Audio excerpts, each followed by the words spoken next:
Oh, I didn't see you right there. All right. Hey loves, it's Khadija here from Love Your Journey, and today I am going to be talking about the tips and tricks that I use to ace my pre-med classes here at the University of Illinois. This video should be used as a guide to just keep some things in mind when you're taking your pre-med classes and some of the study habits that I used in order to ensure that I did well on the exams and made sure that I got A's in my subjects. So let's get started. Biology. Biology includes biochem, microbiology, general biology 1 and 2. Some colleges kind of clump general biology together. My university separates it into different types of subjects in biology. This should just be an overall tips that you should know when taking a biology class. So typically when you take a biology class, you're going to have a pre-lecture activity, you're going to have a lecture, and then you're going to have learning objectives to go with those lecture slides. So what I would do is I would write out the answers to any pre-lecture activity that we had to do, and then I would go to class and obviously I would take notes. Now, if you're like me who can't really pay attention during lecture and your notes are like not really the best things to go off of, I would then go home and I would look over the lecture that he had with the slides, and I would make sure I would write down all the answers to the learning objectives. The learning objectives are going to be your best friend, not the learning objectives that you see in the textbook. If you have a textbook and you have an assigned reading from your professor, the book itself is going to have its own learning objectives, but the professor will generally write their own learning objectives for the material that is covered in the lecture. So if you go to your lecture slide, you will see at the top of or at the beginning of the lecture that they'll have like 4 or 5 bullet points of all the things that your professor wants you to know for the exam. Those are the best things to go off of when you're studying for your practice, when you're studying for your exams, because that is from the professor him or herself. Like, they wrote that out for you to do well on your exam. So definitely before the exam comes, take all the learning objectives from each set of slides you have, paste them onto a Google Doc, and make your own study guide. That way you'll know everything that you need to know for the exam. Also, for bio, practice exams are key. They usually reuse a lot of practice exams, and this goes for any pre-med class that you're taking. Practice exams, if you can get a hand on some practice exams, then those will be your best friend. Chemistry. So chemistry is usually general chemistry 1 and 2. So usually in this class, you will get like 5 to 6 different types of reactions in lecture, and then they will teach you how to go through these reactions, and then you get homework basically that are just like those reactions, and they might just switch up the chemicals or the formulas a little bit. So for this class, you definitely want to practice those reactions. Like, if they give you a certain type of reaction, 9 times out of 10, that same reaction is going to be on the exam. So you want to be able to repeat and do as many practice problems as you can in order to memorize how to do those reactions. When the exam comes, you will know exactly what to do. It'll be like muscle memory. Whenever I didn't know what to do, for a reaction, I just went to office hours, and then they will explain everything that I missed or that I needed to know. Typically for general chemistry, I didn't have any practice exams. They were basically just like the lecture material that was given to me. So there was no practice exams. You kind of just do the homework. You can do the homework over again, and that will be like your practice exam. Organic chemistry. For organic chemistry, it's similar to general chemistry. However, in organic chemistry, it's a lot more that you need to do in order to do the problems in organic chemistry. So there's this thing called mechanisms, and that's basically like writing out like step to step to step to step of what the ion does, what the where the electrons need to go. And so when you're doing these mechanisms, you might want, the best thing for you to do is to get a whiteboard and just literally write down everything. It's so much for memorization. Just take general chemistry and then times that by 10 as far as like the memorization that you have to know for this class, and then just add like a little bit of geometry into it and like mix it all together. So that's organic chemistry.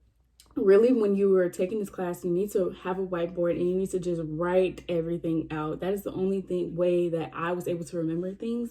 And typically I don't like to write things out on a board, but that's literally the only thing that will help you to like study this material for your exam. Physics. The way the class usually is set up is you will have a pre-lecture that'll have like recorded videos of theories and the different principles and the different laws and the different things that you need to know. And then you'll have a lecture where your professor will take the formulas that you learned in your pre-lecture and kind of apply them into real life situations. And so when you're in lecture, you might want to really pay attention to how each formula is used, because when you go home and you have to do that homework, you're going to be like, what formula did they use for this? Like, Newton's first or second law. Like, you're gonna, the trick for this is to know what formula and what reaction applies to the question that is being asked. The homework, I would just take my formula sheet and I will have it sitting right there, and I'll have my notes in class, and whenever I'm doing my homework and it's asking me a question, I would be able to think back to my lecture and I say, okay, this is what my professor used for this question. This is the formula that I need. And sometimes you will have to use 3 or 4 formulas for just to solve one question, because it'll have multiple components that you need to solve. So it's really important to know which formula goes for which question that you're doing. For this class, there's usually practice exams or practice problems that are given to you from your professor. So obviously you should do those, and you should try to get some of the exams from students that took the class like a semester or 2 before you, because they will have a more accurate depiction of the level of skill and knowledge you need to know for the exam. So yeah. Thing that helped me in this class too was extra credit and going to class. Usually some professors will give you points just from attending lecture, and the points that you get from attendance are usually like a third of your grade. So go to class, go to class and get any extra credit points that you can get. Make sure you get those, because I tell you, they're going to help you in the end. They're going to ensure that you get the grade that you want in the class. And it also serves as a cushion for you in case you don't do well on one of your exams. Anatomy. So for anatomy, we all know that you need to remember everything. Remember those bones. Remember that skin system, remember that organ system, remember all of that stuff. And so the way that your class is usually going to be set up is you're going to have a pre-reading. You're going to have to read the book, and you're going to highlight that book, and you're going to get some exposure. Make yourself get some exposure to what's going to be talked about in lecture. Hey y'all, I'm editing this video and I just wanted to show you all a website where I can get some of my textbooks for free. It's called zlibrary.com. The link will be in the description box, but I'm typing in a book that medical students usually use to study for their boards. And once you type that in, you can just pick from a list of options that they have. Whichever one you want, you click on it and you press download, and it'll download to your iBooks app if you have an iPhone. So I'll leave that link in the description box for you. Because if you prime your brain before lecture, then when you get to your lecture and your professor starts talking about all this stuff, it's going to stick better to your memory because you have already read that material in the book. It doesn't have to be a really detailed read of the material, but just make sure you prime your brain before lecture so that it can stick when they talk about the topics.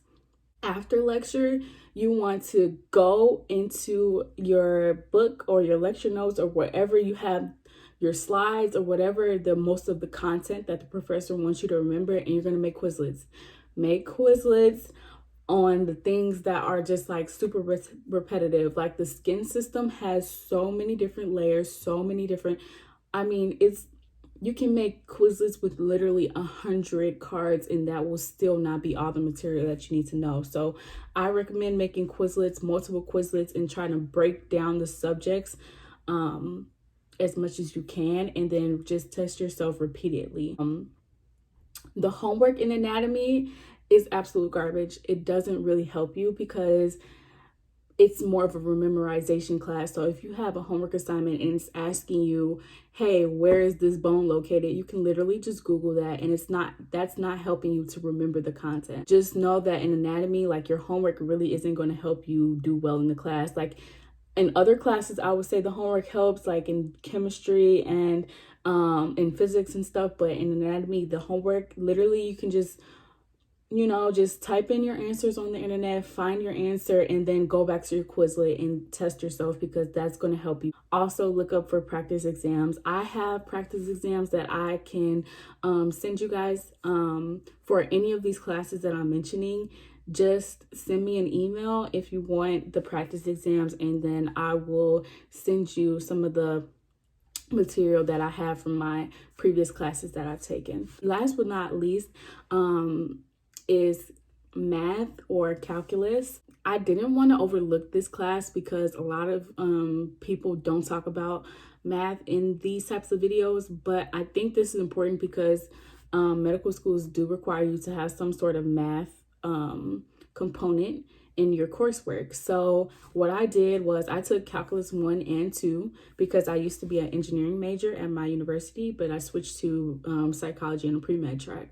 So what I would do in math, which was my favorite subject, usually we had a lecture, and it was similar to kind of like chemistry. So like the professor would go over like 5 or 6 different problems. I would write down exactly what the professor did, and then I would just go home and do my homework, and literally the homework would be just like the problems that were talked about in class. Literally practice problems. I would do like 50 to 100 practice problems before the exam. By the time the exam came, it would be like muscle memory. Like, I know exactly what's going to be on the exam because you just find problems, or you just do your homework all over again. From the first to the second exam, like, all the homework that I would have from in between that period, I would do every single problem over again. And when I didn't know something, I would just go to office hours.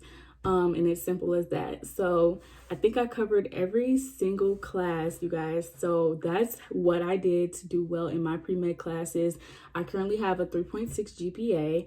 And so yeah, like, if you need help, just go to office hours, and if you get your hands on practice exams, that is key to these classes. It's not trying to trick you. Like, everything is repetition, everything is repetitive with these classes. So you just have to learn the system. You have to learn how they teach the class in order for you to do well. So if anybody wants my practice exams, please comment down below or email me at thejourney2md@gmail.com. And thank you so much for watching this video. Please like and subscribe. I'm trying to get to 1,000 subscribers. And yeah, remember to always love yourself and love your journey. Thank you for watching.